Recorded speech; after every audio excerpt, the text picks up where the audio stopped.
the joke is if you want to get nukes into the U.S., you just hide it in a bale of marijuana. I mean, it's like we can't fight the war on drugs.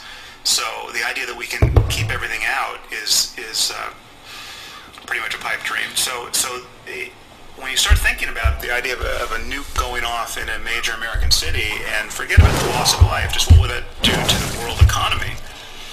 It's easy to see how the paranoia ramps up. So I don't. It's a hard. These are obviously hard calls to make for anyone. And you're going to look. Just imagine the day after an act of terrorism, orders of magnitude bigger than September 11th. To have to talk about the reasons why we didn't do all these things that we could have done to keep us safe. So I share your concerns about infringing on civil liberties, but it's just I don't have enough it's scarier on the other side. I've never seen anyone fight. It's scary. The threat is scarier. I think the threat of nuclear terrorism is quite real, and anyone who thinks that it's not, or that's just fear-mongering, I just think it's not. It's not reading the books or papers of experts whose job it is to actually worry about this. It's just not it's a real problem. The question is, in the face of that, what do you do?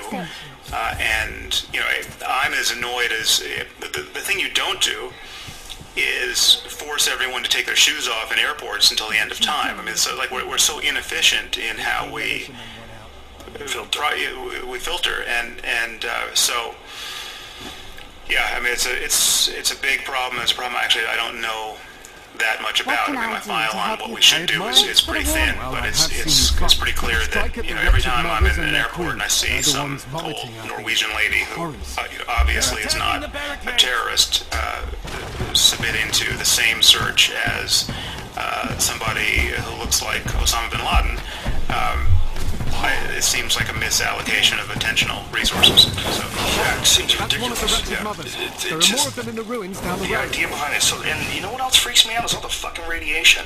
How much radiation are those big body scanners? Is that something to be concerned about? I don't know. But I would be concerned that the manufacturers are not entirely candid about or even cognizant of the health effects of them. So I don't know. I mean, I haven't seen the data on them, but yeah, you want to minimize the amount of X-rays you get, but every time you go on a plane, you're getting dosed. So it's not. I don't know how it compares to the actual plane flight. How much time of your day do you think about nuclear terrorism?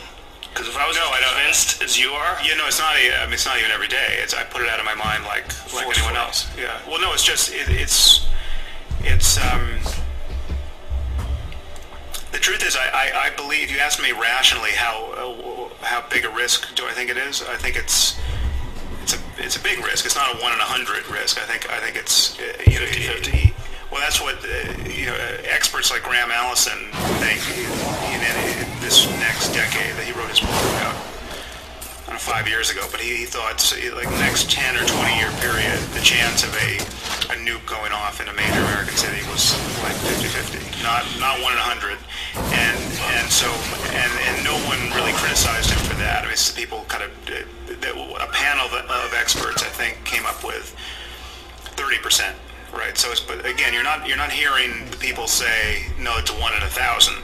30% is terrifying. It's terrifying, and yet I don't feel that I don't really live with that piece of software on the hard drive very much. I mean, I haven't integrated that into my sense of daily risk. So it's not entirely. I haven't responded entirely rationally to that information. But with all the different books that you've written about religion and all the different debates that you've gotten into with people about it, I mean, you can't have a rosy view of how this is going to turn out. Do you? Do you think it's possible that the human race can pull out of this? Well, yeah, that we're in right now and move to the next level? Yeah, for sure. I just don't. The truth is, I actually don't think in terms of optimism and pessimism very much. I think by default, I'm slightly pessimistic, but you've got to live life, and we all are just sort of trying to find our way toward the high points of well-being, and I think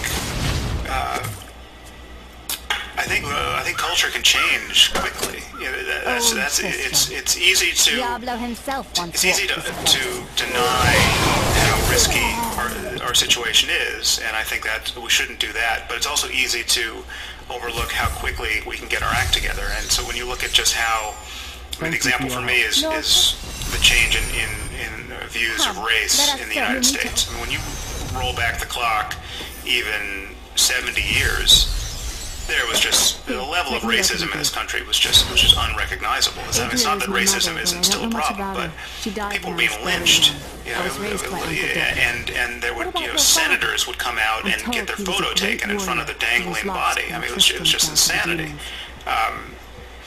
It's amazing when you think of how little time has passed since then. That is a very good point. Yeah, racism probably is the one thing that we've made the biggest amount of progress. As far as culturally, And it's undeniable progress. And it's progress of a sort that it's very hard to picture what would cause us to roll that back. I mean, it feels like those are gains, just gains in terms understand. That we can't lose. I don't think we've fully felt the impact of the internet on culture either, because the first couple generations who grew up exclusively with full access to information like that, they had a really recent development. And once these kids grew up with the internet their entire life, constantly having access to new ideas that aren't, not regional people that they have to talk to, people in their neighborhood, people in their state, but instead being able to talk to people all over the world and watch a lot of your shit online, watch a lot of different lectures online. I mean, there was nothing like that when we were kids. The impact of that generation, I think that's going to be pretty substantial. And the kids now, I think that's going to be the next big leap of cultural evolution. The internet kids, when they become adults and start running shit. I think it's just the attitude online. It does not mirror the attitude that's expressed in laws and the ideas that people have about our society. I'm a little worried. I think it can go either way there. I think the internet enables two very different and antagonistic processes. On the one hand, it allows you to cancel bad ideas very quickly. It's like it's hard to lie about yourself or about anything given access to information. So that's very good, and it connects people, and people can see how other people live, and so it's all that breaks down barriers between people. But it also amplifies certain voices in a way that never would have happened before, and these are just terrible voices. So, for instance, global jihad, the phenomenon of exporting Al-Qaeda-style Islam to the rest of the world, more or less without friction, is entirely an internet phenomenon. I mean, it's very hard to see that happening the way it has in the last 10 years without the internet. And just you have any crazy person with his crazy idea can create a little subculture on the internet, and you have this walled garden where people can just talk endlessly in a very self-confirming way, whether it's certain conspiracy theories or just racist subgroups, whatever, and you just get in there and you never get out, and you find enough people who are echoing back your bad ideas that you and you never. The other problem is you never meet these people, and then also the rule of anonymity online, I think, is pretty destructive. If you've ever read a YouTube comment thread, which I'm sure you have, it's just the most poisonous. It's amazing. Yeah, it's amazing. It's if you ran into people like that in real life, you'd want to have a sword. You'd want to just be hacking through them everywhere you went.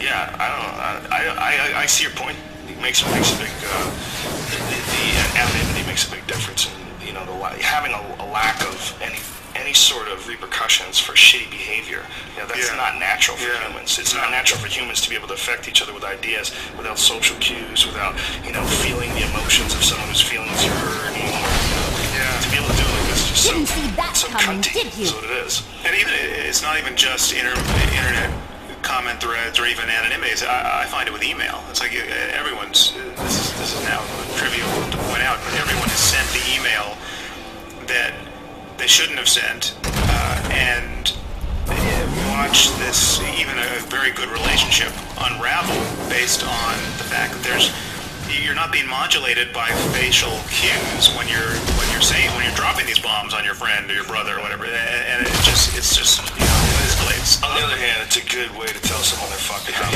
It's what happened actually to get all the information in one place. Be in the room with them and have them argue with you about it. In that sense, right? Yeah. So, when you look at the possibility of nuclear terrorism, and you're a fairly young guy, and you look at all this insanity and chaos in the world, what way do you think is going to be the way out of this? Is it a technological solution? I mean, what's going to elevate people or make people's ideas evolve to the point where they realize that these ideas are completely ridiculous? Nuclear war is absolutely ridiculous. It can't even be on the table. It can't be an option for anyone in the world. What's going to get us to that? Well, that's a big question. I think one piece of it is, so actually it connects back with something you said, this idea that we are the good guys and that our enemies aren't. And there's not actually moral parity between the two sides in these conflicts. I think that's still true. Guantanamo Bay can make it as bad as you want it. It's still true that we're the good guys in this particular conflict. And now, I wish we were better than we are, and there's obviously some bad guys on our side at any given moment, but I think the one thing we have to get past is the kind of moral relativism that you tend to hear from the left. And I'm very much on the left in almost every respect, but this disempowering idea that so for instance, to talk about nuclear bombs, we should, what gives us the right to have nuclear bombs? If we are going to have them, Iran should have them. We have no argument to keep Iran nuclear free if we keep bombs ourselves. Well, we're very different from Iran at this moment. We're not, our president doesn't get in front of the microphone and say that he's going to wipe out and turn a country into a lake of fire. And he's not waiting for the Messiah to come back and rapture everybody. Now, if we had a sufficiently crazy president, well, then all of a sudden we would have a similar liability. But we're not prone to use nuclear bombs in a flagrantly crazy apocalyptic way, and we don't know from everything Iran says. They certainly seem capable of being just as crazy as we could fear, and so that's a difference that we have to just acknowledge. And so it matters who gets the bombs, and if people who are quite zealous to die, people who are literally happy to set off the bomb in their laps just for the pleasure of setting it off, that's a very different kind of mind to be engaged with, and it raises the stakes. It's not these people are not rational. I'm not saying the entire Muslim world fits this description, but there are people who are not rational actors based on their ideology. I mean, they want to get to paradise. They think you win if you blow the place up at the right moment. And the moment you take on board that certain people actually believe that, then you have to play a different game with respect to the risk they pose. So what we should do, I think we need to acknowledge that there are very different moments of tension in this world. Those where we're dealing with rational actors, and those where we're dealing with either completely irrational actors or actors where they have an ideology that's motivating them to do things that should be unthinkable. Well, I completely agree with you that we have to be aware of religious zealots, and we have to be aware of crazy people when they blow themselves up, but you gotta wonder why they're mad at us in the first place. And I agree that for the most part, I think our idea still sort of holds that we're the good guy in comparison to the rest of the world. Does that mean you have to be a certain amount of evil just to keep up, just to compete? I mean, is that what's fucked up with our foreign policy? Is that why we go into places like Iraq with false information about weapons of mass destruction, where there's a clear motivation to get in there? I I think Iraq. I mean, I'm not going to defend Iraq. That I think was a stupid war to fight. But going into Afghanistan, that just ended. You know what I'm saying? I mean, that's. But look at Afghanistan is the clearer case because we really, I think, had to go in after September 11th, and. So you think we had to go in to control Al Qaeda? Well, it was rational to go in and try to kill Osama bin Laden and the rest of the people who brought us September 11th. September 11th, to some degree, was a price paid for never having in the first place. I mean, when you listen to the chatter on their side about how we were a paper tiger, they could blow up the coal, they could blow up embassies in Kenya, we got bombed in Lebanon and we just left. So we were scared of conflict after Vietnam, and that was noticeable to everyone on their side. And so to some degree, this problem was just getting bigger and bigger and bigger. So and when you ask, it's possible September 11th happened because we didn't invade Iraq earlier, because we didn't go to Afghanistan earlier? Well, no, we didn't deal with the threat of jihadi terrorism earlier. Weren't they upset in the first place because we have troops on their land? Well, you've got to be precise about exactly why that's offensive. When you look at why Osama bin Laden and the rest of Al Qaeda were upset. It was not a nationalistic concern of we're proud Saudis and this was a theological grievance. I mean, Osama bin Laden was already out of sorts with the Saudi government at that point, and he's Osama and anyone else enamored of this whole notion of global jihad want a global caliphate. I mean, this is the idea that we're living in a perverse time where Islam has been derogated and subjugated and has not yet triumphed, and it has a mandate to triumph in this world. And so if you really believe that, if you believe that you have to fight to spread the true faith for the glory of God in this life and win the game, Genghis Khan style, or more relevantly Muhammad style in this life, that dictates a certain kind of grandiosity and arrogance and expansionism. And people like Osama bin Laden really believe that. And I mean, he was free to live a very different life than he lived. He didn't have to spend his time in caves scheming to defeat the great Satan. He could have just been chilling in Paris. I mean, he had a lot of money and a lot of opportunity. Do you buy the official story? How they killed him and threw him in the ocean?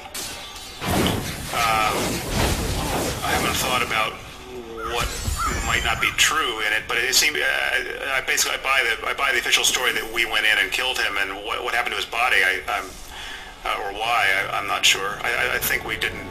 I think it would be amazing if he was dead a long time ago and they just concocted a crazy hero rescue story. Jessica. No. I think that would be. I think because there would have been so many other.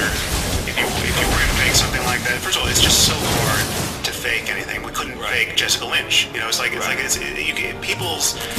what's wrong with it. Why fake it with helicopters, right? Yeah, there's just too.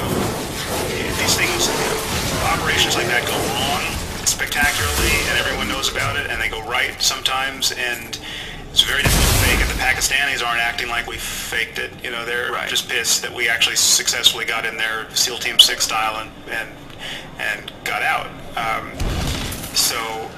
But the problem with any conspiracy of that sort, and especially a bigger one like the 9/11 truth style conspiracy, is that it just takes so much perfect collaboration to bring it on, and we know that people are so bad at that. We know that interests don't align so perfectly. We know that there's always somebody who just wants to sell their story to a tabloid, or feels guilty about the part they played, or they're getting divorced and they just can't stop talking. And Bill Clinton couldn't keep a semen-stained dress off of the news. It's like that's the simplest thing. He's just like the president of the United States with a terrified intern, and this is going to wreck his presidency. and he still couldn't keep the dress. Well, he couldn't keep that dress, but how many freaks do you think he banged when he was president?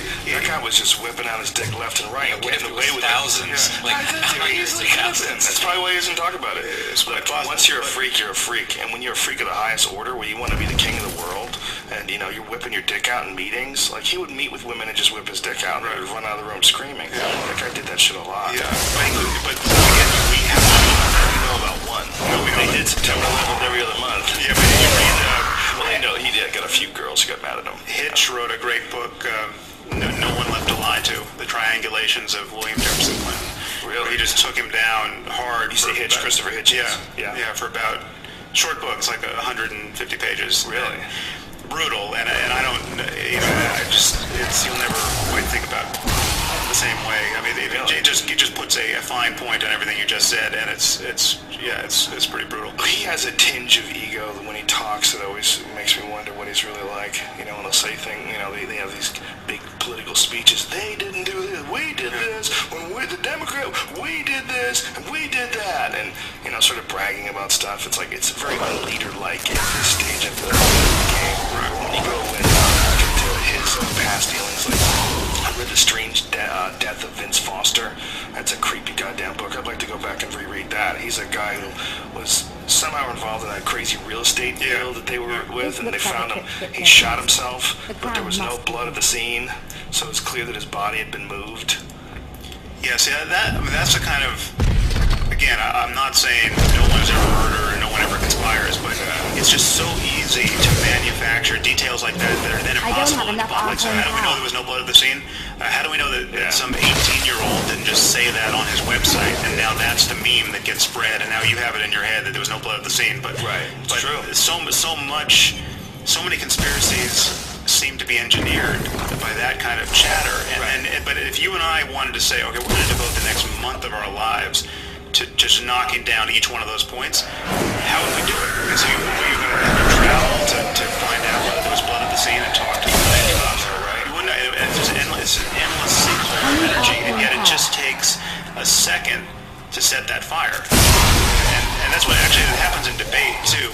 There's certain people who you debate on the subject of religion who know that they can start many small fires. They're given, they're 8 minutes for their side, and they can set 30 small fires.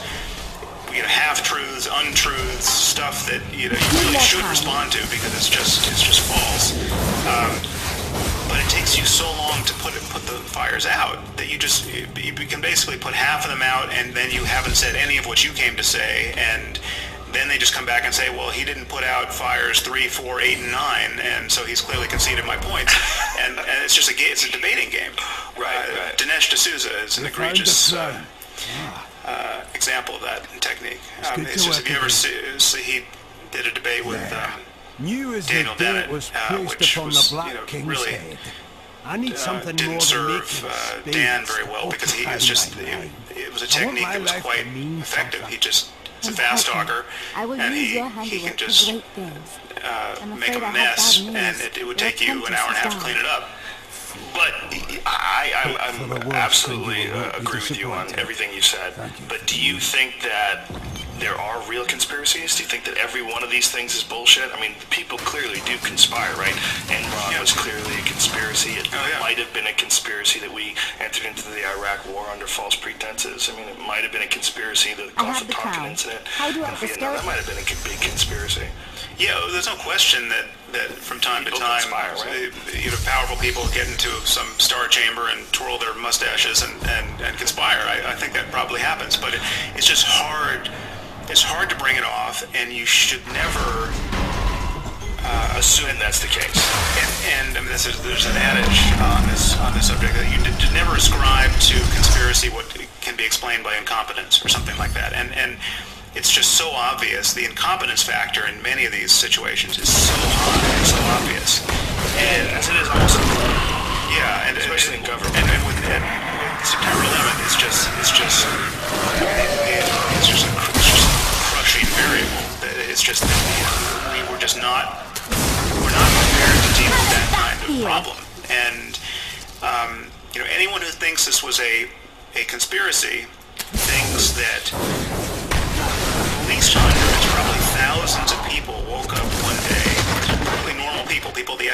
people in the military, people in government, woke up perfect psychopaths willing to, without their conscience, to murder 3,000 of their innocent neighbors. And not just, this wasn't Tuskegee, this wasn't the poor and disenfranchised and, a race that you're not so fond of. This is, these are some of the most powerful people in our society just blown up one day. And all this was perfectly tuned to leave the person at the top of the conspiracy, presumably George Bush, sitting reading My Pet Goat when the whole thing kicked off. I mean, it's ridiculous. It's just like, and then as a pretext to go into Iraq, first of all, it's so much easier to think of a pretext to go into Iraq, but why make it look like we got bombed or attacked by Saudis and Yemenis and Egyptians, which in fact... So you're saying it's a motivation? Yeah, I mean, the general idea... We did it on purpose so that we could go to war with Iraq. Yeah, I mean, if you're thinking about the sort of the false flag operation thesis, that we wanted to go to Iraq and we're perfectly evil and perfectly Machiavellian, and to bring this whole thing off without any leaks to this day, 10 years hence, no one has come forward and said, this is the part I played in and I feel terrible about it. Need more time. And yet, we botched it in these huge ways where we had to go to Afghanistan before Iraq, and we really didn't want to go to Afghanistan. No one suggests we actually wanted to be running around Tora Bora fighting the Taliban. And we go to Iraq, that worked out well. I mean, the idea that was the easiest way to get their oil is crazy. It would have been far cheaper to buy it. But it makes the argument though that we wanted to control Iraq. I mean, we wanted to take over and control the oil, right? We wanted it. So if we just wanted to go into Iraq to create a spy, the idea that people conspire, actually certain people in our government are willing to run a false flag operation so that we can go into Iraq. What would you have done? You would have shot down one of our planes over Iraq, and which, I mean, we wouldn't even have needed that because Saddam was shooting at our planes. We had a no-fly zone in force for 10 years, and Saddam the war wasn't over as far as he was concerned. He just kept shooting at planes. He didn't hit any, but let him hit one. And then we would go in. But it just, killing 3,000 people in downtown Manhattan, people who are well-connected, and sending the global economy into a tailspin, it just doesn't have the right shape of it. I completely agree with you that it would take way too many people to plan it out, most likely. And when I look at it, I just see someone's going to tell. There's just too many things that have to be coordinated. I'm too many just people warming up. Start talking. I agree with you that it's much more than incompetence, but there was definitely a motivation to go into Iraq. People wanted to go into Iraq already. That's something they had been planning on even before September 11th, like looking for motivation. So it's possible, right, that this incompetent government allowed this attack to take place, and then they capitalized on it. But what was their motivation to go to Iraq in the first place if they weren't going over there to try to control it? That's why they went to Iraq, because it was pretty clear that they wanted to. Well, I think, and again, to some degree, I'm talking out of my depth here because I'm not really a policy guy. But the argument, which was made publicly at the time by many so-called neocons, is that Iraq was the perfect test case to create a vibrant democracy in the heart of the Arab world. I mean, this is a basically educated population. We completely underestimated the level of sectarianism there. But again, is easily ascribed to incompetence. I mean, we were sending in 23-year-old friends of Bush with no expertise at all just because they were the nephew of somebody who had donated to the campaign, and all of a sudden these people are in charge of some major piece of the machine of how to create a democracy. To read any books about what we did in Iraq is to just, above everything else, just to come face to face with a shocking degree of incompetence. So we're the good guys, we're just incompetent. Well, but, I mean, look who he had in the Oval Office at that moment. I mean, a lot of words come to mind when you think about Bush, and competence is not one of them. Bush is a strange case. I mean, obviously he's not the smartest guy in the world, but when you look at like the policy policies that he put into place. It's very similar to what Obama's doing. Right, but that, I mean, I think there are crucial differences, but two important things. One is that Obama has inherited the world that Bush helped make. So Obama's got the hardest job on planet Earth at the moment. So you blame Bush for the whole Iraq mess, right? Or his administration? Yeah, we didn't have to go into Iraq, and it was, we could have. Arguably, we had to go into Afghanistan. I mean, I think our approach to fighting the war on terror is fundamentally ill-conceived. I don't see why we need to be fighting wars and taking credit for fighting wars. I mean, this should, from my point of view, be all covert, all Navy SEALs and stuff. Yeah, I mean, insofar as all the assassination, there may be situations where that's not possible, but I don't see why we need to be. We should fight the war on terror as I will go with you on your hunt for the Skeleton King. As an international crime problem, if we find the sacred and that has occasional military solutions. But that is agreeable. From my point of view, people, jihadis in Al Qaeda should just have been disappearing, and no one takes credit for it. Why should we ever say we did it? Yes, we did it, and now there's a possible blowback to that. And I mean, the reality is, whenever you put Navy SEALs on the ground and let them shoot, or drop bombs from Predator drones, you're going to be killing some number of innocent people, and that's terrible. And the terrible truth is, there's no alternative to that. I mean, unless you're going to be a pacifist, you're going to run the risk of killing innocent people when you have to fight certain conflicts, and so that's I just don't see any. Do you ever look at it from their point of view? Do you ever look at it from, you try to look at it from the Al-Qaeda's point of view, the Taliban's point of view, the point of view of someone who is watching this giant military machine coming in and raping their country's national resources? But that's minerals and what's going on in Afghanistan. Think about Afghanistan for a moment. What's the point of view of a woman in a burqa in Afghanistan? Now, from my point of view, it's very likely, whether she knows it or not, there's a much better life she could be living. The average life expectancy in Afghanistan for women is 44 years. It's got almost the highest maternal mortality and infant mortality in the world. It's also very illiterate. It's a terrible life for women. So when we think of having to leave Afghanistan, one of the real ethical problems from my point of view is abandoning them to the Taliban. We're abandoning the women to the Taliban, and if there was a way to actually help them, we have an obligation to do it. The problem is, it's so costly to do, it's so intrusive to do, and so many people shoot at you or blow themselves up while you do it. That it's completely impractical. So I think we have a real problem ethically to just abandon women to getting their noses cut off because they decided not to marry the octogenarian that their father sold them to.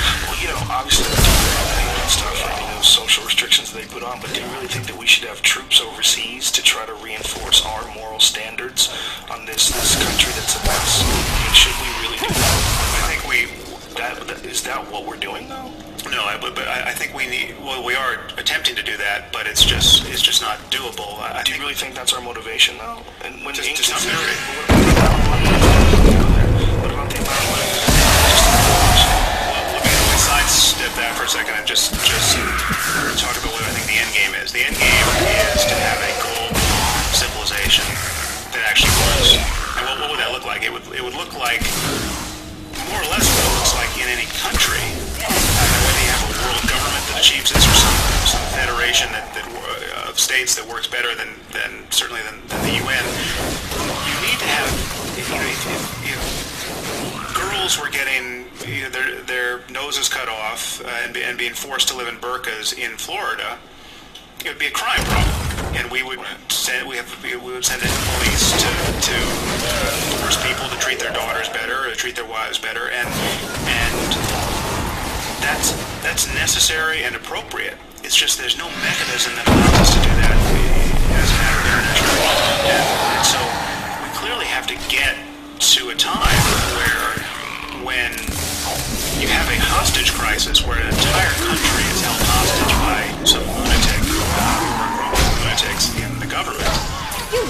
attack me? The matter of national sovereignty is not an issue. Who cares about the national sovereignty of North I Korea? don't have enough That's a hostage situation. Well, that's a really interesting point because we negotiate with North Korea and we give them money. We're not even thinking about going over there. We give them money out of compassion to alleviate starvation. Because they have nukes. Is that what it is? And they have so much artillery in South Korea, and the distance is so small that nukes aside, it would be a disaster. But again, that's an argument for not letting these failed states and deranged states get too strong. I mean, that's so.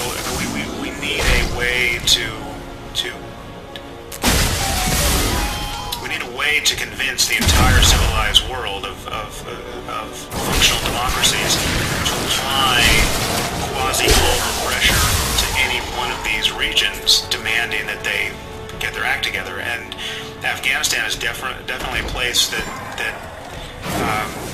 where it would be compassionate. If we could come in, if we could give, if Russia and China and everyone else could get on the same page with us, and we could all agree, all right, the women of Afghanistan, we actually need to help you.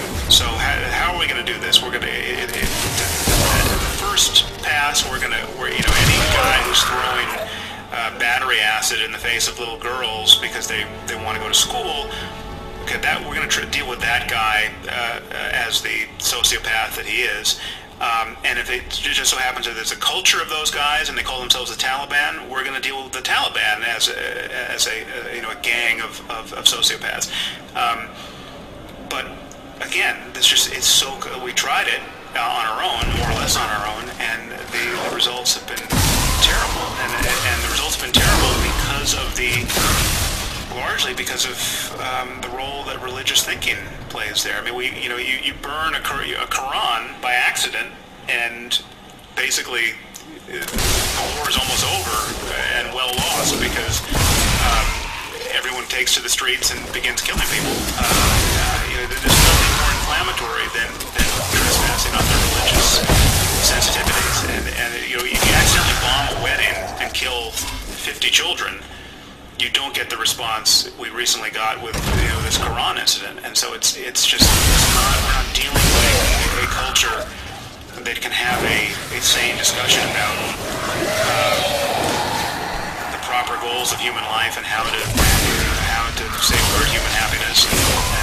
So in your mind, we need to be the police of the world. We're the only ones who know what's right. We're the only ones who are enforcing. We're the good guys. So we need to go over there.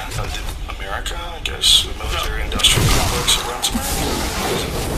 No, it's we is just look at, again, take one piece that you agreed on, are the gains we've made socially and culturally and morally around racism. So we're at least seeing the daylight on the subject of race in this country. Now, so we have the benefit of a kind of a running start ahead of South Africa, and we see they've got their apartheid thing going on, and it takes us a while, but we begin to apply pressure to them, boycotting trade with South Africa or blocking trade, and that has an effect. Now that's, if you could get the entire world on the same page on each of these questions, I mean, so the treatment of women is even a bigger variable than notions of race. Because here you're talking about fully half of the human population. So wherever they're treating women terribly,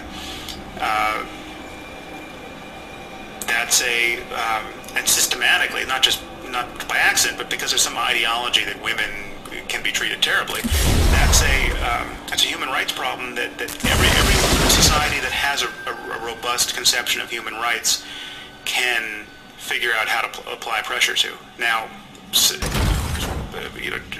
stopping trade may not be enough, and then you have all of these other secondary effects of when you apply sanctions to a country, then women and everyone and kids and everyone else suffer, and so it's such a blunt instrument. We don't have good tools to deal with these problems. I could see it as a justification, one of many, as to why a part of the world was run by bad people with bad ideas. But I don't think that's the motivation to go there. I don't think it's the main motivation to go there. I don't believe that the army would act that way, that they would spend so much money to go somewhere to save some women. I don't buy it. Well, I'm not saying it's the only motivation, but it's one that you think is maybe the primary one. Well, again, I just would have to focus on any specific conflict we're talking about. So, like, when you ask yourself why. There are soldiers who've done multiple tours of duty in Afghanistan and feel committed to the project and feel reasonably good about what they've done. Why do they feel that way? Why don't they get up every morning feeling like they're completely wasting their life and taking massive risks for no reason at all? Well, you know, I'd have to look at each individual one and find what the Need more motivation was, arcane but power. I look at Afghanistan as a giant money maker. Look at how much money they're making in minerals, and I don't think they send tanks to save women. I don't believe it's that. It's not a money. It's the most these two, Afghanistan and Iraq have been the most costly things. Sure, for the taxpayers, for the American people, but aren't huge military companies like Halliburton and people that rebuild these places and people that contractors? There's a lot of money being spent. Yeah, their companies make money in times of war. Yeah, I mean, so the people who make bullets make money when they get to sell bullets. But in terms of the cost to our economy in general, and the cost to and the cost in the lives of the men and women in our military serving over there. So everyone none of the soldiers are extracting wealth from the ground in Afghanistan or extracting oil, and yet when you hear them talk about their experience, what you don't hear is a litany of never should have done that. That was a complete waste of time. I can't believe that. Wow, that's not true at all. I know a lot of people online that are former soldiers that have a lot of their stories. There's some of that. You can't say you never hear. I'm not saying, but it's not all what you hear. What you also hear is an experience of really trying to, building schools or building infrastructure and really trying to help democracy grow in these places. Now, it is such a thankless job, and I mean, again, don't mistake me for being optimistic or at all sanguine about what's happened in Iraq and Afghanistan. I think it's been a disaster, and no, Iraq, no. Afghanistan, I think it's absolutely essential that we do something. Now, we did it badly from day one, committing far too few troops and letting our proxies do it for us and do it badly, and Osama bin Laden got away. And Pallid malaise has fallen over the manor we now call home. Young Albert seems to be enjoying himself in our new home, however. Perhaps I'm simply suffering from an imbalance of humors brought on by the recent change of Again, climate. let's just sort of talk about the big picture. If you're a pacifist, you think we should never do anything like this. You never pull out a gun and start shooting or threaten to shoot because nothing is worth killing for. No, I'm not a pacifist. I think if we all took a Gandhian response to these problems and just got on our Facebook page and made a lot of noise, that there's certain enemies we could have and do have who will just inherit the earth. I mean, so the thugs will win in that case. Gandhi's nonviolence worked against the British. The British were the British, and they had enough of a conscience not to just kill everybody. It wouldn't have worked against Hitler, and Gandhi actually knew that. So if you're not going to be a pacifist, then the question is just when do you pull out the guns? And we can then have an intelligent discussion about whether it made any sense to pull out the guns vis-a-vis Iraq or Afghanistan, and then it's just a pragmatic question. When you do it, and how you because they're bad people in the world. We need an army, we need a military because they're bad people in the world. But then when you look about our actions that define what our purpose is with this army, look at our two main campaigns, Iraq and Afghanistan. You've admitted they're both complete fuck-ups and disasters. So if that's the case, how do you think the rest of the world will look at us? Why would they be upset with us? It seems to me that these campaigns have done far more to hurt the way the rest of the world wants to treat us than anything else we could have ever done. Gone to these places and blowing up buildings and killing how many hundreds of thousands of innocent people died in Iraq, and how they can do everything that Gaz said. Do you think about the numbers that have been piled up, just the actual statistics as motivation for these people? I think it's had, paradoxically, it's had as look at if we didn't go into certain situations, like when Libya was kicking off, the resistance was desperate for us to come in, and we looked at the mealy mouth approach we took, just sort of letting our allies to take the lead. That looked a little like cowardice, and we got a lot of grief for not actually being active enough to help the Libyan crisis. That's a pretty extreme case. You know, dictator forever, and the people, same case. People rioting in the streets because he was a better dictator. It was worse. Arguably worse in Iraq. There were reasons to go in. The people. There was every expectation that the people, enough of the people were ready to be rid of Saddam that we could have treated as friends. And yeah, it was a disaster because mainly because we underestimated the violence that was going to begin the moment we took the lead. And again, that's just but it's not. It's like, so when you have Sunni Muslims with a Shia mosque, a lot of people didn't know. We didn't even know the difference between Sunni and Shia. Yeah, I mean, you had numbers of white House press conferences where they're getting information and not even interchangeable. Do you think that these debates that you've had with all these first religious people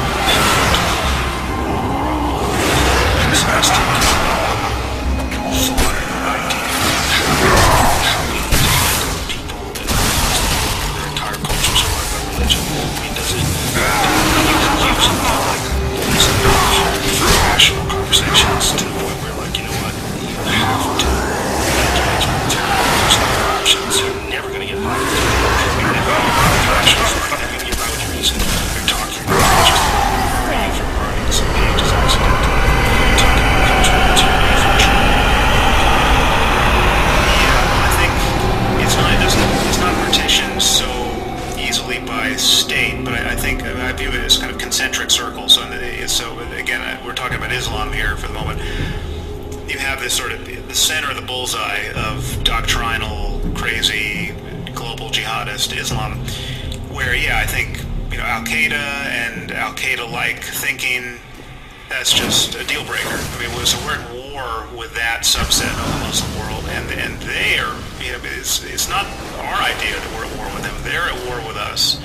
They endlessly so we're talk innocent? about it. We're innocent. We've done nothing. We have done. They are running a very different game in their heads. It's not about land. It's not about the Palestinians. It's not about. It is. They're living. They've got these 7th century or 14th century goggles that they're looking at the world through. And if we pipe Baywatch over on the satellite dish, that's an offense that they're willing to die for. I mean, it's a very different game they're playing. You got to imagine what it's like to really believe in paradise. To really want to get there, to know that if you blow yourself up killing infidels, you're going to get there and you're going to get everyone you love there. There's just this velvet rope in front of paradise, and you're going to walk right past, because the angel's going to lift it up for you, and the way to get there is to be a jihadi. It's the ultimate. It's like being James Bond, who's going to get 72 virgins in paradise, and and you have got no other problems in life you need to worry about. You don't have to worry about getting an education or getting a job or making it work in this world or building a civil society.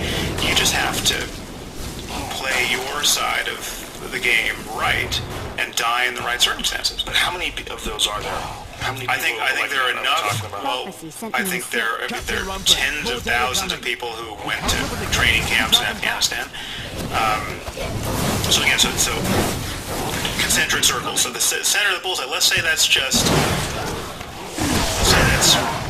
half of a percent of the Muslim world, okay, which is a type of this. So whenever you half a percent is 1% of humanity is schizophrenic. I mean, so half a percent is a tiny segment of any population. There's no idea so crazy that only half a percent of Americans believe in it. You know, if you ask people, flat Earth. Yeah. So you're going to get more than half a percent. It's just but even half a percent. What is that? It's like. It's millions of people who are just the diehard of the diehard. Now, there's 1.4 billion Muslims. So you think it's possible that half a percent of them? Well, no, I think it's worse because let's say there's potentially a million jihadis, right? I think it's probably worse than that, but let's say let's just say let's say it's you. But when you say define it, you mean guys who are willing to become suicide bombers? Yes, more than a million. Well, I think that wouldn't be a crazy guess. I mean, I have no way of knowing apart from the fact that there's what like can I do to help? in every Muslim country it's 10, 15, 20, 30, 40, 50 depending on the country up to 70% who think suicide bombing is a good thing. That's one of the wretched mothers. Right, so it's not. These are down the road. when you run the poll in which has been done by Pew and other organizations, and you start asking people, do you think suicide bombing in defense of Islam is ever justifiable? And there's yes, sometimes, rarely, and never are the possible responses. The number of yeses and sometimes gives you if not a majority, a significant minority of every Muslim country. I mean, even in the UK, you would get something like 20-25% of young Muslims thinking that it's justifiable, and you'd get that immediately after the suicide bombings in London. I mean, these polls have been run. Do you want to live under Sharia law? You get like 30% in the UK among Muslims 18 to 24. Now, so one question is, do people actually believe what they say they believe when you are taking a poll? And what does it actually mean to say yes to that? How does that inform your life? So let's just dial it all the way down to 0.5%. Okay, everyone else is just bluffing. 0.5% is still with the spread of weapons of high yield, whether it's nuclear weapons or biological weapons.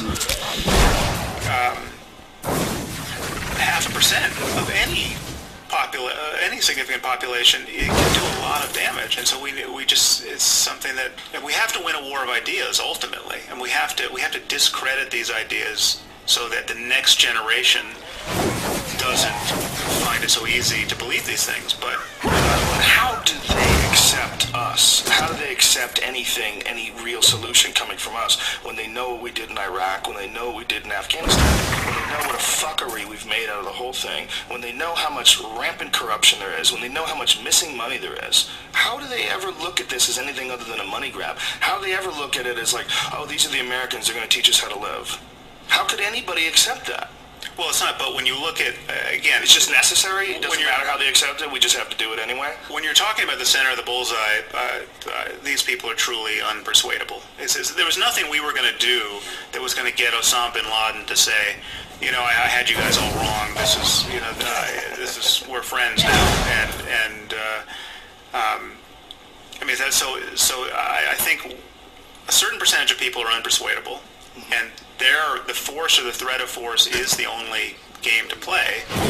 And then what we have to do is win a war of ideas around that first circle where they become marginalized, sufficiently marginalized, and not supported within their society. So, and that arguably that has happened to some degree, even with how chaotic Afghanistan and Iraq looked. Well, there's certainly been more penetration than there was like 50 or 60 years ago, but the majority of the population is still like really deep in the culture. Yeah, They have a weird setup. They only have one city. Kabul's the only real city, right? And Afghanistan is just filled with like tribes, essentially. I mean, I haven't been there, so I can't speak. Yeah, I've only read third hand, but a bunch of heard McCain talk about it, where I believe one of his quotes was that it's run the same way as it was when Alexander the Great was around. right, and some of that tribalism isn't strictly a religious problem. Tribalism is a problem, and religious tribalism is a problem, and these are, these are any ideology that fundamentally divides one group from another and prevents them from recognizing their common humanity is a problem. And so not all of that's religious. Some of it's racist, some of it's tribal. But the role that religion plays in confounding this our best intentions, even if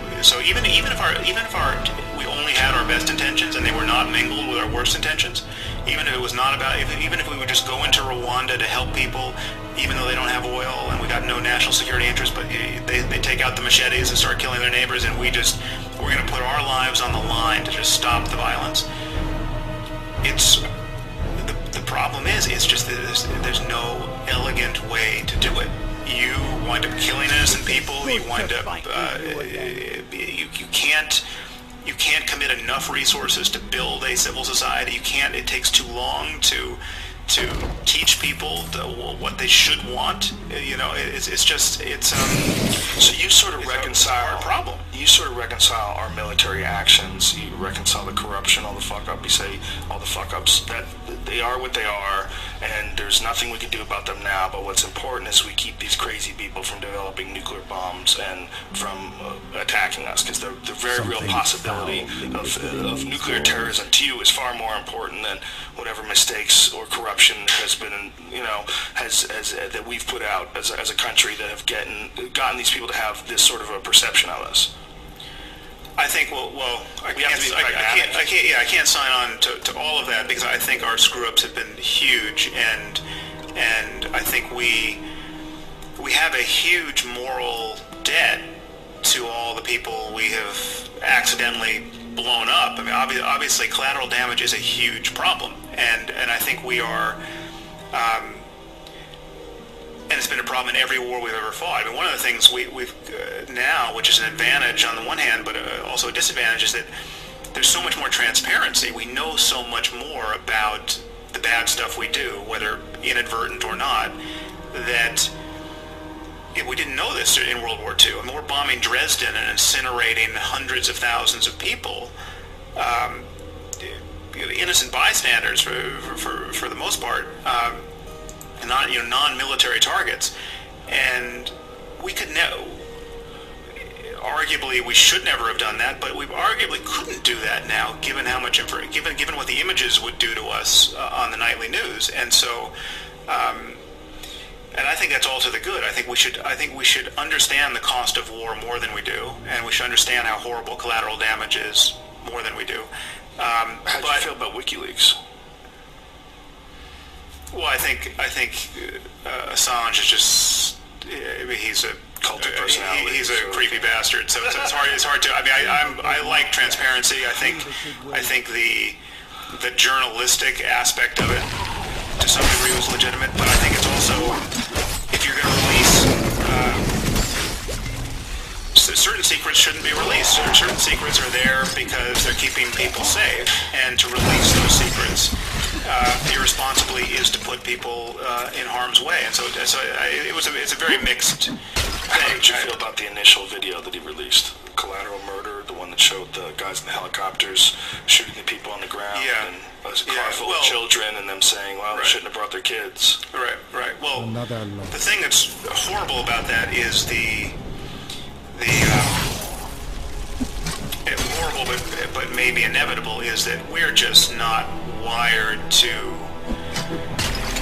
understand the consequences consequences of our actions once we can fight war remotely. You know, it's just, I mean, if we were just fighting it was all just, you know, bayonets. There's there's the kind of inescapability of the horror of war. But the moment you can fly something, you're sitting in your office park outside of Las Vegas, and you're flying a Predator drone 13,000 miles away. I'm not suggesting those guys don't have a hard time sleeping at night, some of them, but it's a very different kind of violence. And one of the scariest things about technology is that it uncouples us from our emotions from the reality of the consequences of our actions, so that the most harmful things aren't actually the most disturbing things. You know, so if you, as an example, actually I used in I think the end of it. If you hear that your grandfather fought in World War II and he dropped bombs, he was a bomber pilot, and he dropped bombs over Dresden. That's one kind of level of abstraction of his actions that it doesn't really disturb me without him, and it needn't have disturbed him. And he's at 30,000 feet dropping bombs, not really getting what he's doing. But if you hear Granddad kill a woman and her kids with a shovel, all of a sudden he's the scariest guy you've ever heard of, and probably he couldn't sleep for the rest of his life either, because it takes a very different kind of person to do that.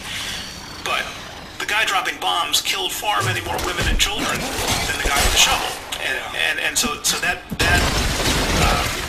it's fascinating, isn't it? And then now we're moving into drones. Yeah, so it moves even more. So we need the burden is to figure out how to have an appropriate emotional response to reality, and to be guided by. It's not to say that our emotions are always the perfect guide. I mean, there may be ways in which we are wired to have a strong response to something that we should just get over, and we're not wired to have an appropriately emotional response to something that really is a massive danger. And so our perception of risk and our perception of harm is not what it needs to be for us to make intelligent decisions and compassionate decisions in these kinds of conflicts. Did you, the video being released, did you think it was a bad idea? For morale, Well, it's hard to separate that from everything else that has happened. But as far as WikiLeaks, you mean? Yeah. So I think WikiLeaks. Truth is, I don't even know the ultimate consequences of WikiLeaks. It would just matter what the consequences are. Is it transparency good? Yeah, but up to a certain point. But do I think Obama should be forced at his next press conference to just share his White House briefing with the world? No. I think he. There are certain things that I understand that he and people like him need to know that I don't need to know, and if I knew and blogged about it, I would be harming our national security. So yeah, no, I'm not for the just unlimited distribution of secrets. Yeah. So you allow them to have certain secrets just for national security? Well, it's just clearly they need them. Yeah, absolutely need them. I agree with that 100%. To make sure, absolutely, right? If there's bad guys, but to what level? At what point? How do you? That's where it's weird. How do you make the distinction? How do you decide that they should be able to have certain secrets that may in fact be damaging to American civilians, or maybe we might disagree with it, might change the way we feel about a president or policy? It's probably not that complicated, though. I don't think so. No, it's probably pretty basic. It's probably like, all right, we should definitely not tell them about where nuclear warheads throughout the United States are located everywhere. You would think so, but I think it's a lot more complicated than that.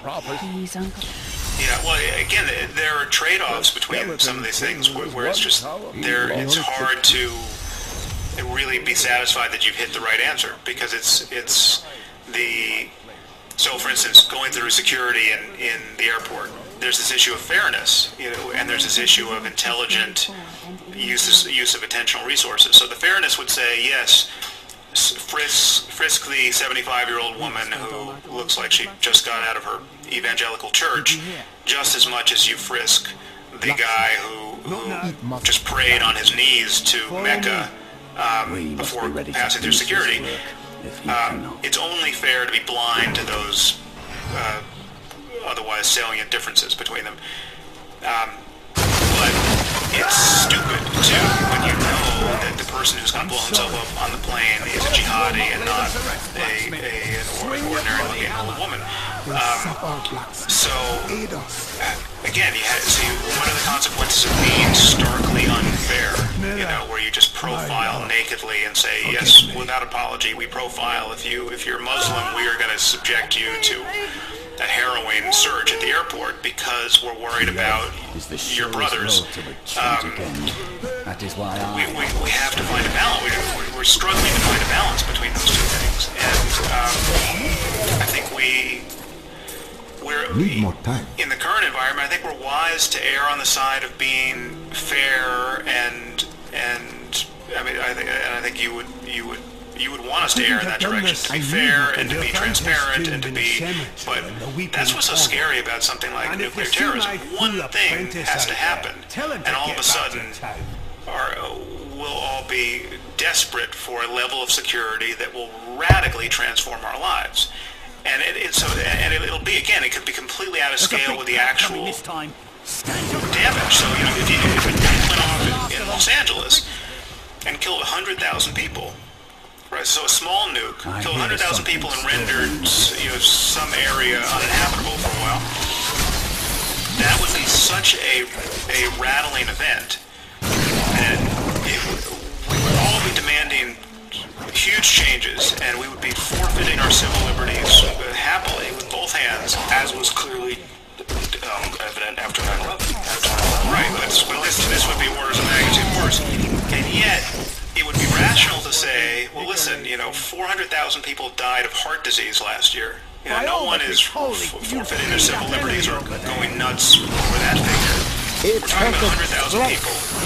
Need more money. What is the real risk we're talking about? Well, there's sudden death. Yeah, and there'd be no way, self-administered death. Even if that would be, even if we, I'm not saying that's the right way to look at it, even if you could show a commensurate body count from some other source, actually Bill Maher once made this point, where he was talking about Hurricane Katrina. He said, look at what happened to Hurricane Katrina. Billions of dollars it cost and 1,000 lives lost. If a terrorist had done this, we would completely freak out as a nation because it's the weather. We basically can't get our act together and don't really worry about it.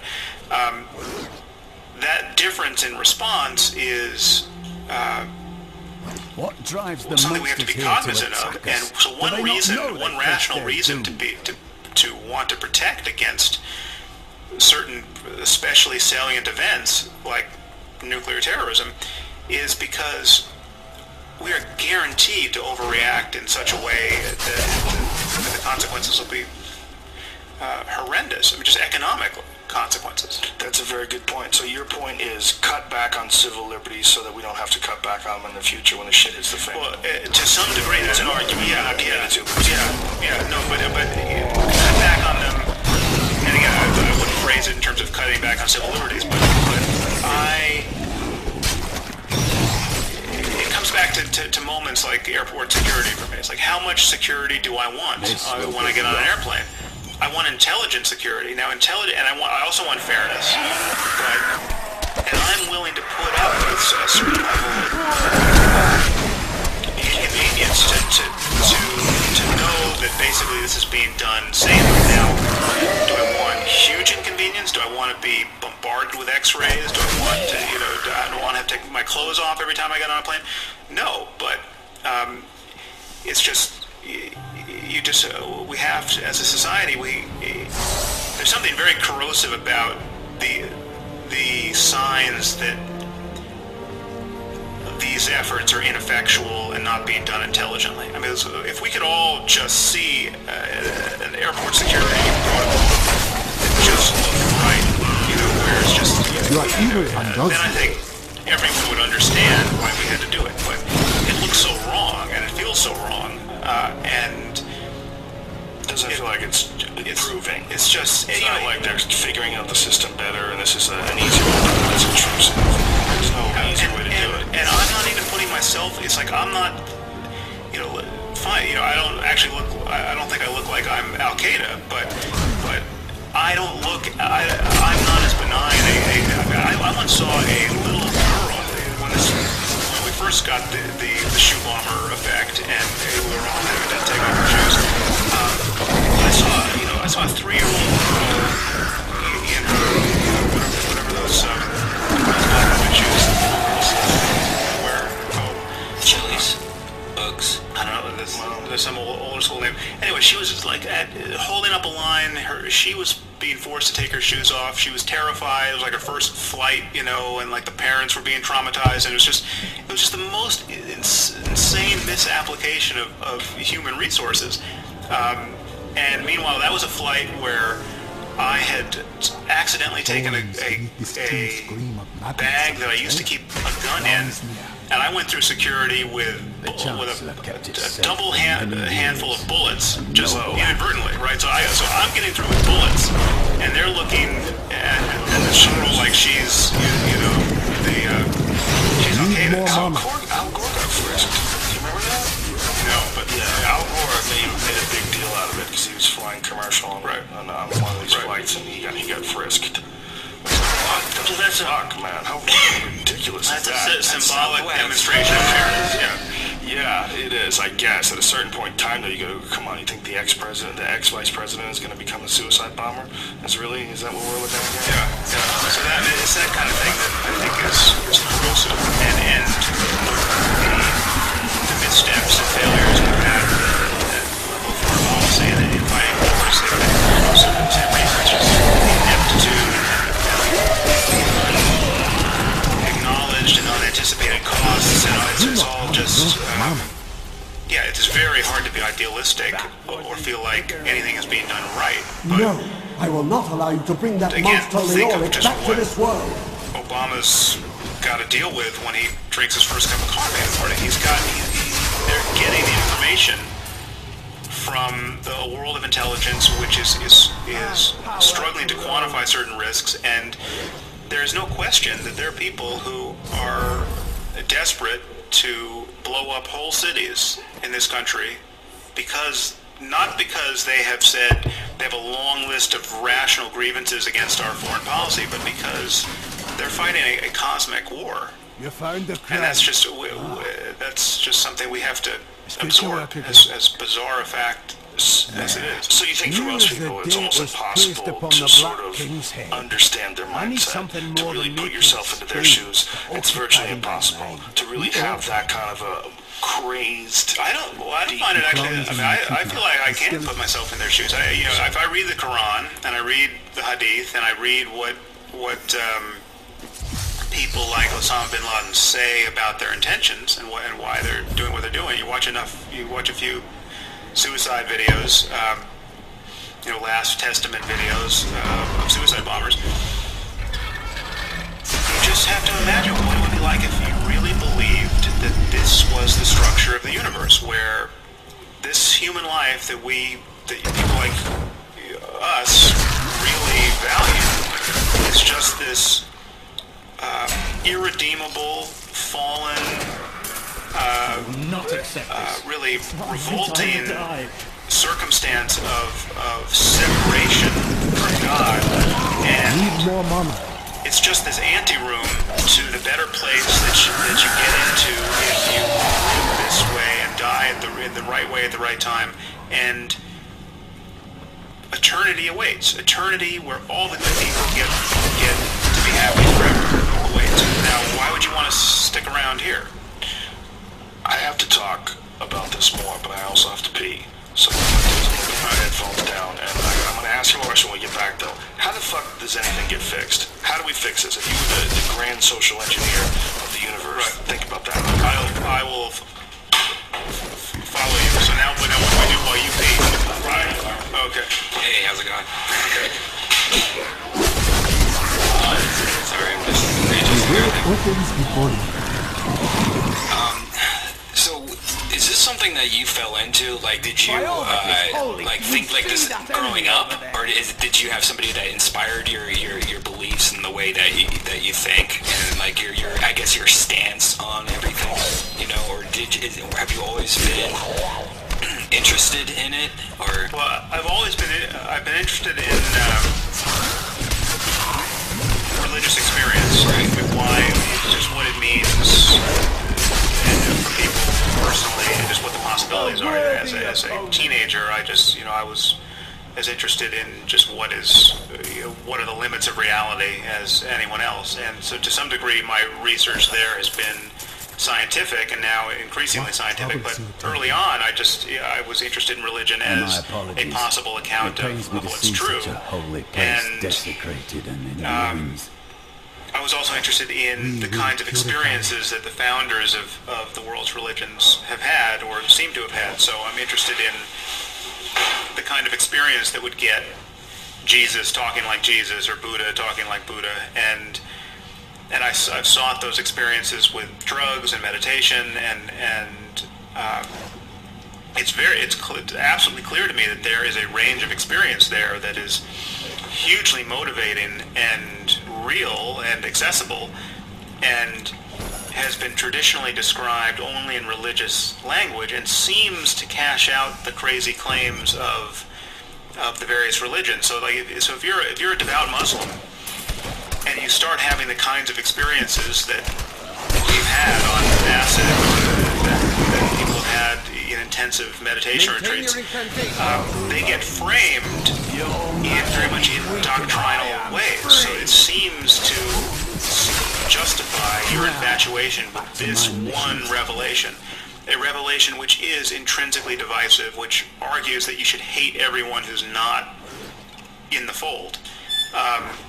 So clearly we need a way of talking about these kinds of experiences and valuing them which is just as generalizable and scalable as the larger conversation of reason and science-based thinking about the nature of reality, and is not in principle, and therefore is not in principle divisive.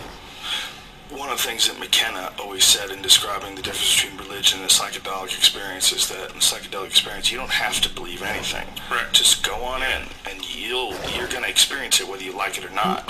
You're going to get hit by it. How you interpret it and how you disseminate it inside your own head is one thing, but it's not like a religious experience in that you don't have to believe. Yeah. Oh yeah. Which is probably the beauty of it, because the ego wants you to hold back to retain all control of your faculties at any given time. You don't want to relinquish control to some sort of a foreign substance, some sort of a drug, some sort of a thing. You're going to give up your whole body and your mind for 3 hours. Fuck that. That's too long.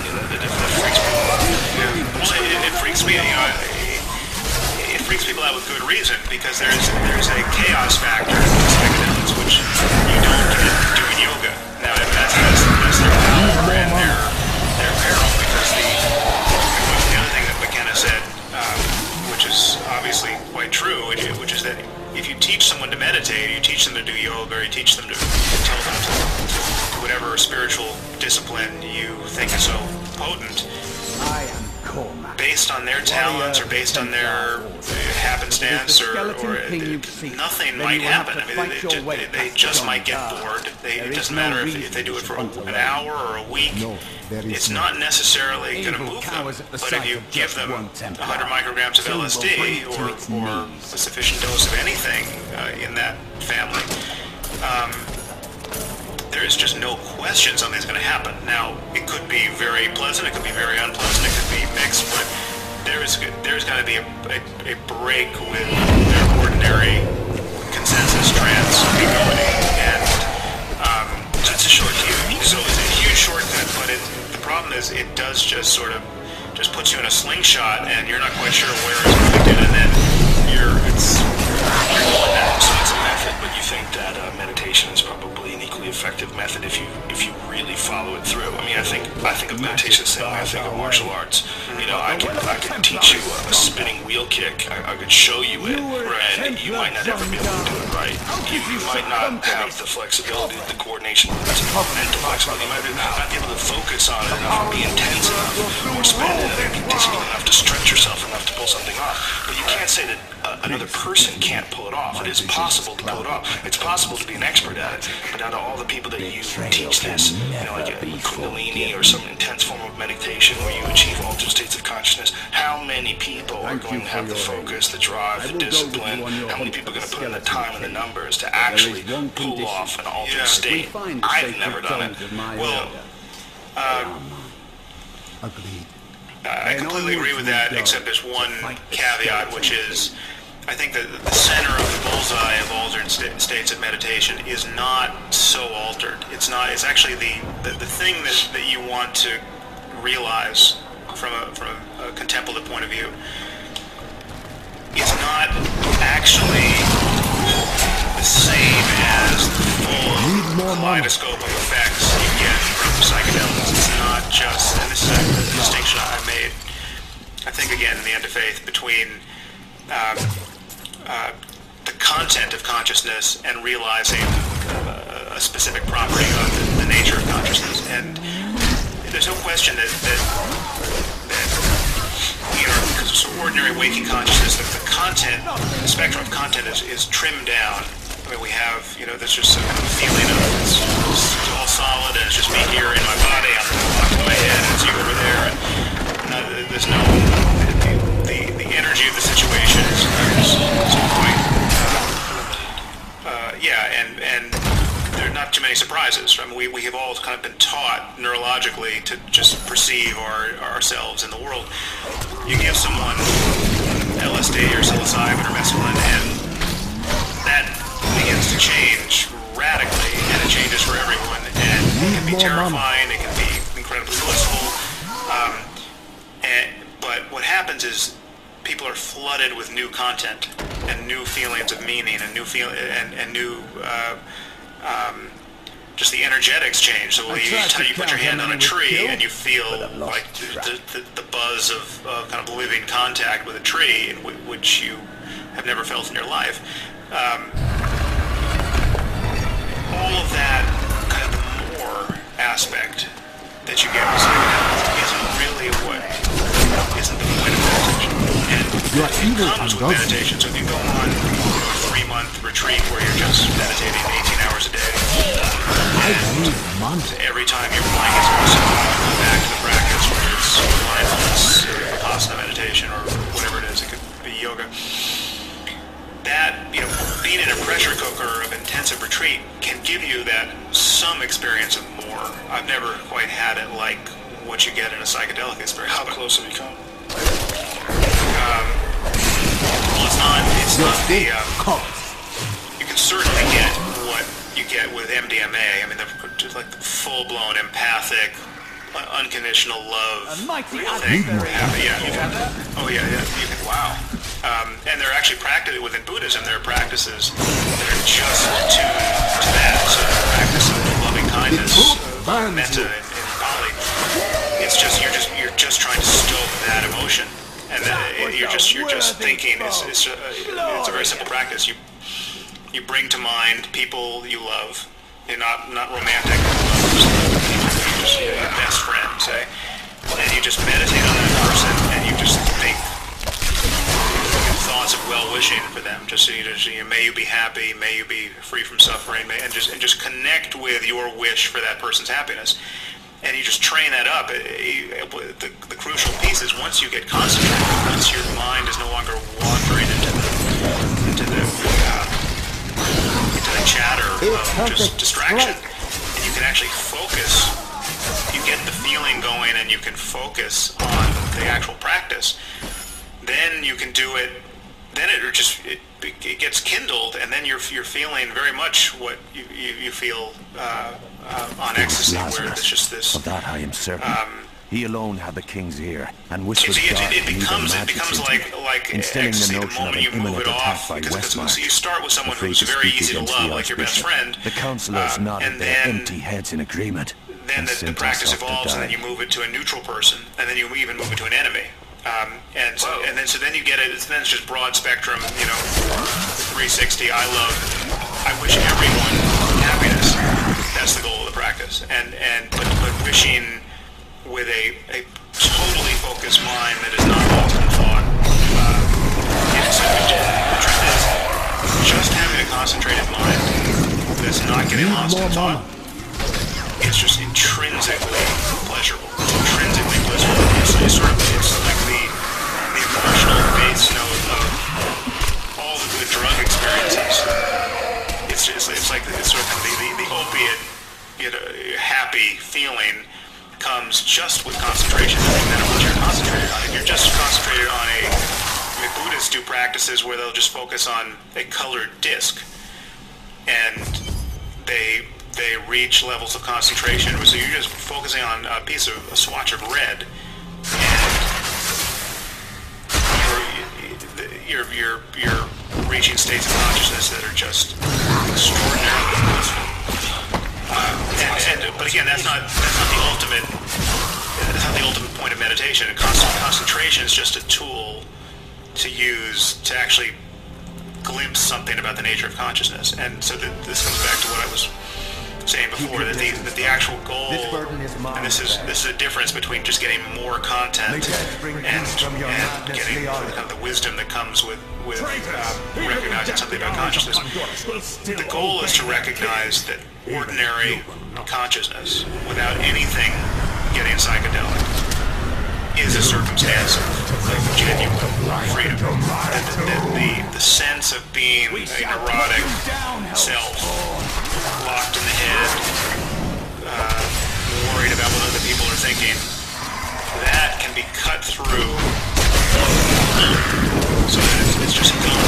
So that you can recognize the intrinsic selflessness of consciousness.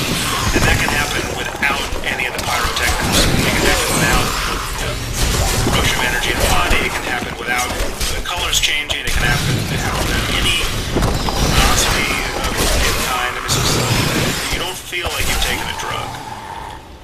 Your awareness is crystal clear. It's compatible with ordinary behavior. You can drive a car. You can, if someone says, "Can you pass the salt?" You're not this dazzled, stoned person who can't find the salt. You're fully here and integrated, and yet the center has dropped out of experience, and you can just only the world remains in some sense. You're no longer on this side of it, obsessing personally, or even the sense of subject-object perception. We have just arrived in Even just, it's like there's a way of looking. You take any object. This place is a backwater filled with serfs and an ancient broken-down monastery. An object where I feel like I'm over here looking at it. And then there's also a way of still seeing it, but seeing it so clearly that you're no longer the seer. You're no longer on the outside or on the inside looking out. It's just the seer. It's just a totality. This is so shit. Become the cap. So it's not becoming the cap. It's just become the world. Become whatever you focus on. Yeah, most of us feel like we are having an experience. Like there's our experience, there's the world of our experience, and then there's us over here having the experience. Like we're on the outside looking in, or we're looking over our own shoulder. There's a distance, there's a subject, and then there's all the objects. And it's possible to collapse that distance in a way that doesn't require any psychedelic explosion.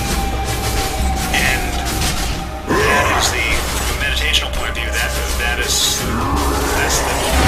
you want to find that intrinsic property of consciousness, and then you meditate on that, and then you drop your distraction, and you fall back into that space of just being aware and aware, and then it doesn't matter what happens. Then it doesn't matter whether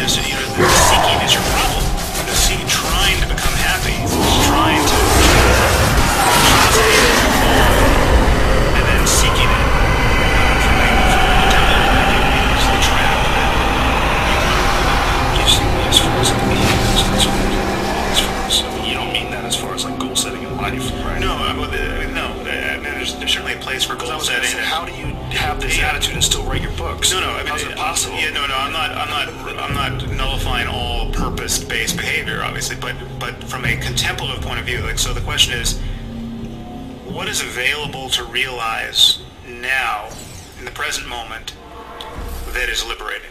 So like what? So it's just me, neurotic me, unhappy me who's disappointed with yesterday. What can I do right now to be free? Is that even possible? Does that question even make any sense? Now, some people would say, well, that doesn't make any sense. You know, you are just a monkey, or you're just an ape with various needs and desires, and you can be as happy as you can be, but there's nothing really profound to be realized about the nature of consciousness in the present. There's just you believing in certain things, wanting certain things, etc. And that's just not true. Now, it's completely rational that many people think it's true because they haven't had certain kinds of experiences, but the truth is that, and this is a truth that inconveniently for our sake is only really ever acknowledged in the context of religion. The truth is there actually is something more profound to realize about the present moment, and you get one look at that truth through the psychedelic experience, because it's just you being neurotic and someone hands you a tap of acid, and all of a sudden you are awash in an ocean of new content that is completely profound, and I mean, you've had no idea life could be so rich. Now, if you have a bad experience, you have a bad experience, and that's something else. But if you have a good psychedelic experience where you feel like Jesus, that proves to you that it's possible to be much, much deeper and happier and fulfilled than you realized. I read that you had a very similar experience to me when the first time you did MDMA, and that was a real behavior-changing experience for me. And I remember that when I did it, I really couldn't stop thinking after it was over, like, why can't people be like that all the time? What an incredible world it would be if people thought like that all the time. Would anything ever get done? I don't know, but, you know, boy, human interaction would be blissful all the time. Yeah, no, I mean, and again, I keep feeling just a civic responsibility to bracket all of my enthusiasm for psychedelics with the warning that I think some of them are more just biochemically more riskier than others, and some are just psychologically risky, and it's possible to have a bad experience and to really regret taking any of these drugs. So, well, if you have a hard time with reality, I say stay the fuck away from psychedelics. But even if you don't, or even if you've had nothing but good experiences, you can suddenly start having bad experiences. I mean, that was my course. I took MDMA a few times. I took psilocybin a few times. I took acid, a dozen times or so, and I had, for the most part, especially with LSD, I had 10 perfect experiences where, afterwards it was unthinkable to me that anyone ever had a bad trip. I didn't even know what that, I couldn't even see the direction you would head to have a bad trip. Did anything change in your life before you had the bad trip? Like I don't know what the proximate cause. It's insecurity. No, I mean, but it's just. But then, I think this is. I don't have any science to go on here, but anecdotally, I think this is a reasonably common experience where once you've had a bad trip, then the door is slightly ajar there, and you can find your way there in a way, kind of reliably. So I approach psychedelics with more caution now, and it's been years since I've done anything. But it's not that I wouldn't do it again. I probably would, but I would pick my moment wisely, because as good as the good trips were, the bad trips were just as bad, and it's. Well, the legal situation is very unfortunate, because if it was legal, then we could have people that were experts on it, that were professionals, and they could distribute it, and they could do it properly into the right environment, and we'd have, protocol and the correct things to do if someone is having a bad trip and they're in the the safety and comfort of professionals and people that can let them know that everything's going to be fine and sort of steer it in one way or another. That's all something the potential growth experiences we're all missing out on those because of the illegality of it. But I agree with you that you should be really careful about anything you do, especially I know people that they just they get on Xanax and they lose their mind. I know people that just things that seem to be mild and acceptable. I know people can't drink. Everyone's mind is very different biochemically, the way it reacts to different substances. Some people can't smoke. We were talking about this before. I know people that have given them pot and they swear there's something in it. They swear this is not pot. You're drugging me. No, it's just pot, man. It's just your setup's different. There's a certain amount of immunity that I've developed that you don't have. Tolerance rather. Right. I think it's really unfortunate though that we can't experiment with these things. They aren't like at a university level. This isn't like normal. So people are quietly doing research on basically everything now. I think I don't know if there's anything that you can't do research with at the moment, but it all is pretty quiet. They're doing MDMA research, and actually I was at TED, and someone who's somewhat close to this research told me that they've been having such success with 2 sessions of MDMA therapy for PTSD that the military is now looking at using MDMA for yeah, I'd heard about that. 2 or 3 session protocol, which sort of, I think the jury's still out on the neurotoxicity of MDMA. I think there have been studies on both sides, but if it's just 2 sessions and you get some huge response rate for PTSD, and that's what gets around the neurotoxicity question, because it's not so toxic that you can't do it a few times or even a few more times than that. But yeah, so anyway, I'm not a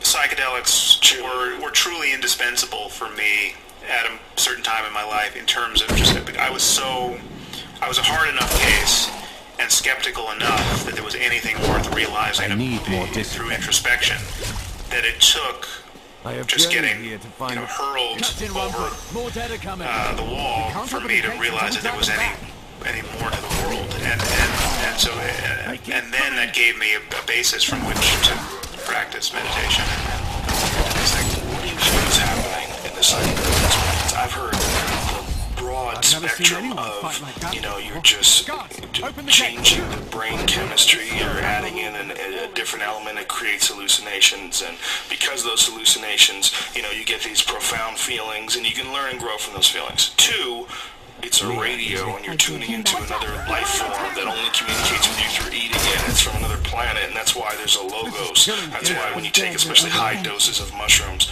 you'll have people communicate. You'll have a language, whether it's internal or not. You don't really know. I mean, it could all be, how much of, if you can see any of that stuff. I mean, how much of that is just firing against the different parts of your brain that causes visions? I mean, what do you think is happening in a psychedelic experience? Well, so I blogged about this. I wrote an article titled "Drugs and the Meaning of Life," there are more of them in the ruins down the road. And so I, in a footnote, I differentiated those 2 This is a dismal sight. kinds of psychedelic experience, because there is the one experience which is again personal. Even if it's transpersonal, it doesn't put you in dialogue with anything else, or doesn't seem to put you in dialogue with anything else. And that's the only kind I've ever had. I've never had the experience where you're the Terence McKenna style. I'm now in the presence of the other, talking and receiving information that I couldn't have had it any other way, or I don't think I could have had it any other way. So for people who've had that experience, it seems rational to say that it's putting you in touch with an other in some sense. It's not just you. It's not just an expanded you, or just the universe without your ego involved. It's actually putting somebody else's attention on you, and now you're in dialogue. Now that's an experience I haven't had, and so I can't really. But the thing is that the test of the validity of that experience It's pretty straightforward. I mean, if you're getting information that you couldn't have any other way, that should be provable.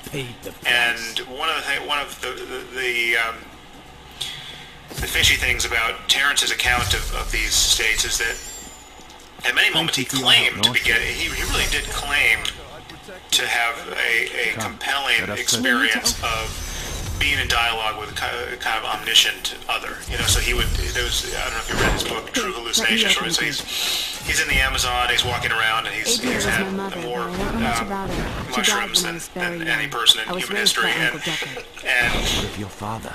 He's in dialogue with it's a very readable book, very fun read. Some very out there ideas in there, and so it's. I'm gonna summarize. I'm gonna falsify by summarizing what he was claiming to be in dialogue with. But he's in dialogue with some omniscient other, and it's just he's pointing to a species of plant that he doesn't know the name of. Terrence was had a lot of botanical knowledge, but he's pointing to plants that he doesn't know the name of, and he claimed he's just getting the Latin name in his head beamed to him by the other. Right now, that would be it's been a little while since I looked at the book, but if you're of a scientific frame of mind, you actually want to establish whether this is more than just your experience. That's the kind of thing that is very testable. I mean, you could say, listen, I didn't know any of these plants, and I've never taken a course in botany, or I'm going to give the same dose to someone who I really doesn't know a damn thing about botany, and we're going to see how many of these species of plants he can name. And that's just, I mean, that would be, it's as easy as testing psychic phenomenon in an ordinary sense. And sure, if you could attach it to scientific, if you could just get information. One unique experience, though. But is it, remember any of those names? Well, he didn't. So Terrence was so smart, but he was not the most rigorous at the margins of his rap on what is real. You know, he was a poet and a scientist when he would get to some of these crucial moments, and so. I haven't seen in his work any effort to be really rigorous and say, okay, I had this experience where I was getting information that I know was not my own content. It was not based on prior learning, and it was not just merely imagined. It was real information. And here is how I went about trying to authenticate that it was real information. Because he talks about just being able to close his eyes and see alien civilizations. Obviously, that's hard to authenticate, but see historical periods and see. So he would. What book is that in? Some of his talks. He's probably high as fuck. Yeah, so obviously it's possible to be completely stoned and have these wild experiences that are basically just dreams, or hypnagogic images, and.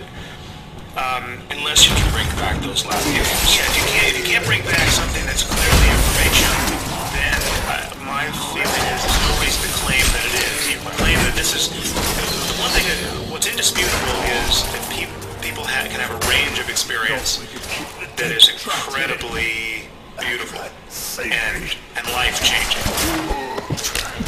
And then a certain percentage of people feel the need to tell a metaphysical story about the significance of those experiences. And religion is in the business of enshrining specific metaphysical stories as the ultimate truth.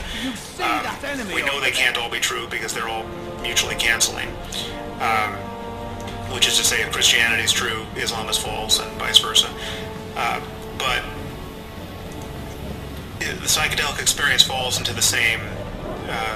under the same rubric. I mean, you can have all of these experiences and not know what they mean and be very humble about what you don't know, and still value the experiences. Or you can say, oh no, I'm in contact with the Pleiadians, and they live in a star system, and they're sending messages, blah blah blah, and then you're just part of the cacophony of New Age claims that are unsubstantiated. So, I didn't know that he had claimed that. That's really funny.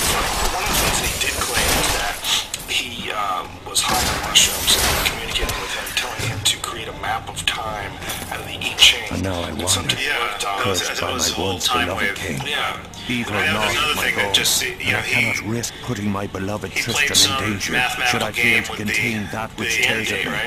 the We king must win venture sequence in down the I into the Ching, labyrinth, and to die alone. I don't think he did it. I don't think he was alone for this. I think he found some mathematically talented or crazy grad student to help him with this game. But he got some pattern of novelty. Where again, how you define novelty is so sketchy, and I never wanted to go down that particular rabbit hole with him. But yeah, if the world ends in 8 months or whatever it is, as he predicted, or the singularity happened, or something huge. What he predicted is the asymptotic achievement of novelty on December 21st, 2012. Whatever that means, it's going to be the most novel day in the history of the universe, and nothing will be the same. So if December 22nd dawns, and basically we've just had another news cycle, and it's just Fox News versus CNN, know that novelty theory was wrong, and then there'll be the percentage of devotees who just think it's kind of time shifted in some crucial way. He's fun to follow because he was such an entertaining speaker. I think that was really the problem. The problem was that he was so entertaining and engaging that, he sort of was a prisoner to his gift. His gift was to tell these compelling stories, and if the story wasn't so compelling, well, move things around and make it compelling. And unfortunately, I really found out recently because of people on my message board kind of eliminated this to me. He changed the end date. The December 21st, 2012 end date that he always said was that he magically arrived at with his mathematical program, which was to the day the same end date of the long calendar, the Mayan calendar. He had to throw that fucking stupid clock away, man. That shit's annoying. A tragic, ridiculous meow clock. You're a grown man. But apparently it was really in November. It wasn't. His original calculations were in November, and then when he found out about the end date of the Mayan calendar, then he just shifted it a month. Which is so convenient, but it's ridiculous because he used to say to the day. So he was a great speaker. It was, really, really cool ideas, a lot of fun to follow. But when you do that much mushrooms, reality must become like a slippery fish in your hand.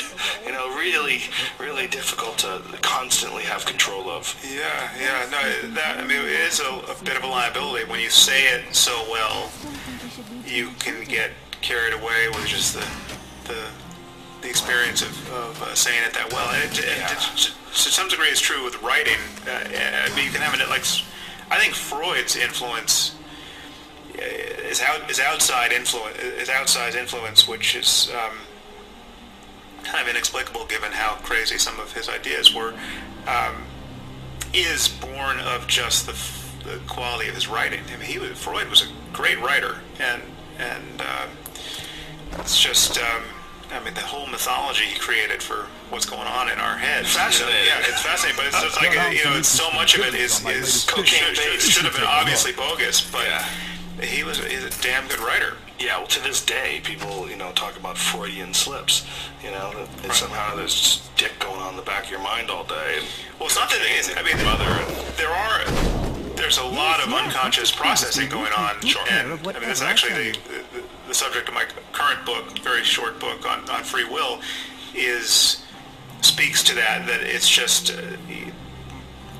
the sense that we have of being the conscious authors of our thoughts and actions, we know is false. Now, it's not false in the Freudian sense that we've got the id and the superego and the ego at war, and it's all being driven from behind by a kind of intelligence that's consciously editing what we can consciously know. But most of what's going on in the brain is unconscious, and most of it's not even potentially conscious, and that actually explains a lot of the change you get with psychedelics, because you change the biochemistry enough, you're playing playing with the margin of what's conscious and what's potentially conscious, and we are potentially conscious of a lot of things we don't tend to be conscious of, and that it completely transforms our experience. But there's a lot that we're not just potentially conscious of, that the brain is doing, and it is everything we are conscious of is dependent upon all of that work. So, for instance, the fact that you are hearing my words as words right now, because you speak English, and I'm speaking in English, and you're parsing, so I'm making sounds, and you're not making any special effort to hear words, you're just hearing words. In fact, you couldn't not hear words if you tried. I mean, they're just, the words are coming and you're understanding them, and I'm going to get to the end of this sentence sometime, and we'll both recognize that it was more or less grammatically correct. All of that is happening unconsciously, and you're not, and you're just conscious of understanding what I'm saying or not, based on whether I'm following the rules of English grammar or not. But I'm not aware of what's allowing me to follow the rules. You're not aware of what's allowing you to detect my errors. And the truth is, from a conscious perspective, I don't know how I get to the end of this sentence. I mean, this is really, all of this experience of talking is riding atop a machinery that I can't inspect. And when it fails, it's a surprise, and I don't know why it failed. And so that's just talking about, parsing speech. But all of our thinking and behaving and wanting and doing, all of our inner life is made of unconscious processing of that sort. And so there are experiments where you can show that people, when you think you have consciously decided to do something, your brain is actually committed to doing it a half a second or some seconds while you still think you're making up your mind. So this really nullifies a conventional notion of free will, because if you give me two buttons to push, and I can push either one I want, and I can push them when I want, and you just tell me to make up my mind, and I go back and forth and say, I'm going to push the left one. It's a completely free choice. I did it. No one forced me to do it. The truth is, if you were recording from my scalp with EEG or looking with fMRI at brain function, you could detect that before I thought I was committed, because in these experiments, subjects watch a clock, so I'm like watching the hands of the clock or watching random numbers appear on a screen, and I looked, my only goal is to just look at when I've decided, when I'm committed. I go back and forth between left and right, and then I say, okay, that's the hands at the 6, I'm going to go left. All the experiments show that for some decisions, several seconds before, we can tell from the brain whether the subject was going to go left or right. So your subjective sense of being truly upstream of your decision-making process is a false one. The only problem I have with that is twofold. One is that if you're going to study something like that, and you make a clear study where there's a red and a green, and you have to make a choice as to which one, and you monitor the subject's brain. Is that real? Is that real life? I mean, it's a fucking test, I mean, how do we know what's going on in a real life scenario? How do we know that there's not a lot of overthinking going on? How do we know there's not a lot of shit going on behind the scenes, like in this sort of a situation, because you're setting up this test? Right. Could psychedelics change free will? If a psychedelic experience changes your whole tune, could it literally change what decisions you would automatically make? I mean, if there is no free will is just your mind, for whatever reason, goes left or right based on morals or ethics or what feels right or what feels wrong. In that sense, would psychedelics be able to change free will? I think free will is a truly incoherent concept. It's a crazy word. It just doesn't make any, it's like it's older. We have causality, and no one has ever described a way in which mental or physical events can arise that makes sense of this idea of free will. It would be the true locus of the causes of your thoughts and actions. And this is, most people think that we have this mystery, we have this subjective experience of free will. We can't map it on to a notion of physical cause and effect. But I think if you look closely, you realize you only have the subjective experience of free will. So if I ask you, think of an MMA fighter. Okay. So did you get one? Yes. Okay. Who did you think of? George St. Pierre. Okay. So now, why didn't you think of Matthews? So whatever story you're going to tell now is meaningless, right? So like the truth is, you're not in a position to know why you thought of George St. Pierre. Right. And so okay, there are all these MMA fighters whose names you know, and you know them as well as you know George St. Pierre's name. You could have thought of Wolverine, or there's hundreds you could have thought of, right? And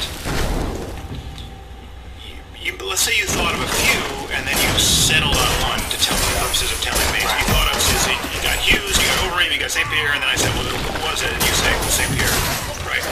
You can't explain why you fixated on him as opposed to Hughes or whatever the other candidates were in your mind.